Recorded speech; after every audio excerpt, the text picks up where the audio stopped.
ఏంటి సుబ్బారావు ఆయన వచ్చారా? ఏంటి ఏంటి మొన్న కదా వచ్చింది. ఓహో, డాకు మహారాజు కూడా అయింది అంటున్నాడా? మై డియర్ బాబీ, బాబు ఇప్పుడు మనం ఏదేదో ఇక్కడ మాట్లాడేసుకుంటున్నాం. ఇప్పుడు ఏది అందా ఉంటే ఇప్పుడు నా డహెడ్ ఫ్యాను, ల్యాండ్ మార్క్ సినిమాలు వీలునామా, ఇప్పుడు ఈ సినిమాకి నిర్మాత, నాకు బిగ్గెస్ట్ ఫ్యాన్ అని తోడగొట్టి మరీ ప్రకటించిన please welcome Nagavamsi.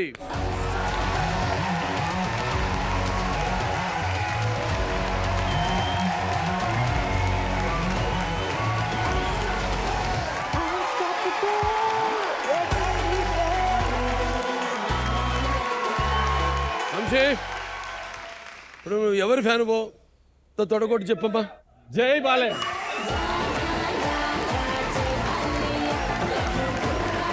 Brother sir ఇప్పుడు నీకు అనిల్ రావుపూడికి ఇప్పుడు అండర్ గ్రౌండ్ అగ్రిమెంట్ ఏది ఉందా?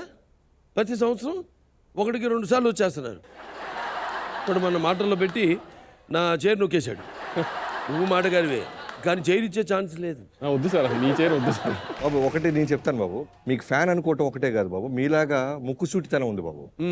అంటే మీడియా ముందుకు వెళ్తాడంటే నాకు చాలా భయం వేస్తుంది బాబు. ఎవడైనా ప్రశ్న వేస్తే కరెక్ట్గా ఆన్సర్ చెప్పేస్తున్నాడు, ఫిల్టర్స్ ఉండట్లేదు. మిగతా వాళ్ళు పిఆర్ఓసి చెప్తాను, వంశీ గారిని నన్ను ఒకటే ఫ్రేమ్లో పెట్టద్దు. మరి నన్ను అడిగితే ఆయన నా సినిమా చిరంజీవి గారి సినిమా కంటే పెద్ద హిట్ అవుతుందని అంటున్నాడు బాబు. ఏంటో గొడవ? సార్ నేను బాలకృష్ణ గారు అమ్మాయిని కాబట్టి నేను చిరంజీవి గారి సినిమా బాగాలేదన్నానని వాళ్ళు అలా ఫీల్ అయ్యారు. కానీ సార్ నేను అంది బాబీ గారు తీసిన ముందు సినిమా కంటే బాబీ గారు తీసిన నెక్స్ట్ సినిమా చాలా బాగా తీశారు ఇంకా అని చెప్పాను సార్. నేను సినిమా నేను చూసుకున్నాను, నాకు తెలిసి సినిమా ఎలా ఉందో, అందుకని అంత కాన్ఫిడెంట్ గా చెప్పాను సార్. అది అదే కట్టలు తెంచుకున్న అభిమానం.